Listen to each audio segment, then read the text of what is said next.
안녕하세요. 현대차증권 연금살롱의 권예리입니다. 네, 반갑습니다. 현대차증권 정욱은 책임입니다. 책임님, 혹시 그 뉴스 보셨나요? 네, 어떤 뉴스요? 속보입니다. 최근 퇴직급여를 일시금이 아닌 연금으로 수령하는 수요가 점점 증가하는 모습입니다. 금융감독원이 발표한 지난해 퇴직연금 적립금 운용 현황 통계를 보면 퇴직연금 수령이 시작된 약 52만 9,664개의 계좌 중 연금 수령 비중은 10.4%로 나타났는데요. 금액 기준으로 보면 총 수급 금액 중 절반에 육박하는 비중이 연금 방식의 수령이었습니다. 연금 수령 비중이 증가한 가장 큰 이유로는 퇴직연금은 일시금 수령 시 퇴직소득세가 부과되는데요. 연금으로 수령하면 퇴직소득세 절세 효과가 있기 때문인 것으로 전해졌습니다. 아, 그 뉴스요? 당연히 알고 있죠. 퇴직연금의 세제 혜택은 이미 뉴스를 통해서도 전해지기도 했고 또 우리가 같이 공부하면서도 여러 번 강조했는데요. 이 혜택을 더 잘 누리기 위해서는 퇴직연금 세금 체계를 먼저 확실히 알아두는 것이 중요합니다. 책임님, 직장에서 1년 근무 후에 퇴사를 하게 되면 퇴직금이 발생하잖아요. 근데 이 퇴직금이 세금이 붙는다면서요?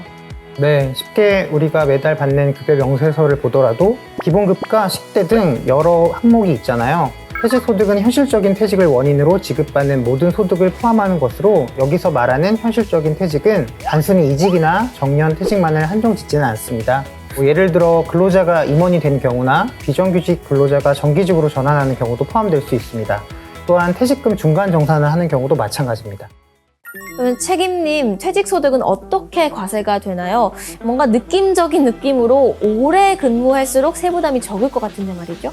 네, 맞습니다. 퇴직급여 자체가 장기간 걸쳐 형성된 소득이기 때문에 장기 근속자의 퇴직소득세 부담을 덜어주기 위해 장기 근속의 경우 세금이 낮아질 수 있게 안전장치를 두고 있습니다. 퇴직소득에 대한 과세 방식은 다소 독특한데요. 바로 절세 포인트가 숨어 있기 때문이죠. 개인이 벌어들인 소득은 아주 다양한데요. 월급을 받으면 근로소득, 적금을 들어 이자를 받으면 이자 소득에 세금이 붙는데요. 그 소득 수준이 높으면 종합과세라고 해서 세율이 높아지는 현상이 발생하게 되죠. 하지만 이 중 양도소득과 퇴직소득은 별도로 떼어 과세하게 되는데요. 회사에서 10년을 근속한 뒤에 퇴직한다면 대략 10개월치의 급여가 퇴직소득으로 잡히고 이에 대해 퇴직소득세가 부과될 겁니다.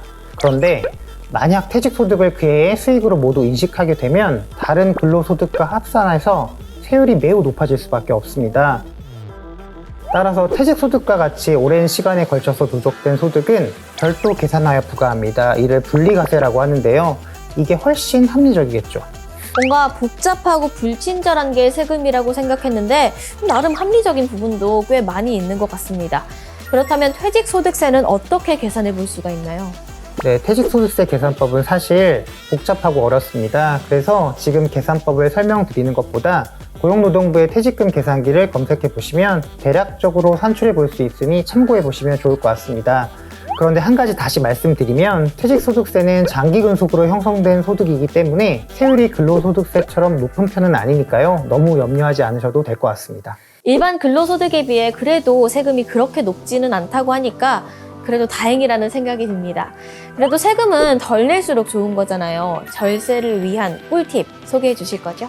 퇴직급여는 되도록 일시금이 아닌 연금으로 수령했을 때 훨씬 절세할 수 있다고 늘 말씀을 드렸던 건데요. 또한 연금 인출 시 세금 부담을 덜기 위해서는 인출하는 순서까지 고려하셔야 됩니다. 세금 부담이 적은 것부터 인출하면 절세 효과를 극대화할 수 있는데요. IRP 쌓인 적립금은 크게 세액공제를 받지 않고 내 노후를 위해 그동안 더 적립했던 본인 부담금, 퇴직급여, 세액공제를 받은 본인 부담금과 운용 수익으로 구분되는데요. IRP 가입자가 연금을 신청하면 제일 먼저 노후를 위해 개인적으로 추가 구입한 금액 중에 세액공제를 받지 않은 금액을 연금으로 지급합니다. 입금할 때 세액공제를 받지 않았으므로 당연히 이에 대한 세금도 부과되지 않죠. 그 다음에는 퇴직급여를 재원으로 연금을 지급하게 되는데요. 이때 부과되는 퇴직소득세율은 연금 수령 연차에 따라 10년까지는 퇴직소득세의 30%를, 연금 수령 11년차부터는 퇴직소득세의 40%를 감면받을 수 있습니다. 마지막으로 세액공제를 받고 저축한 금액과 운용수익을 재원으로 연금을 지급하게 되는데요. 이때는 연금 수령 나이에 따라 상대적으로 낮은 3.3에서 5.5% 세율로 연금 소득세를 원천 징수합니다. 만약 연간 인출 금액이 1,500만 원을 초과한다면 종합과세 대상이 될 수 있는데요.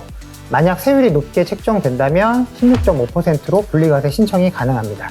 만약 연간 1,500만 원을 초과했지만 연금 외의 소득이 그렇게 많지 않아서 종합과세 세율이 16.5%보다 낮게 적용되시는 분들은 당연히 종합과세를 선택하시는 게 유리하고, 연금 외에 다른 소득이 많아서 종합과세 세율이 16.5%를 초과하게 된다면 분리과세를 선택하셔서 연금 소득에 대한 세율만 16.5%로 제한하는 것이 훨씬 유리합니다.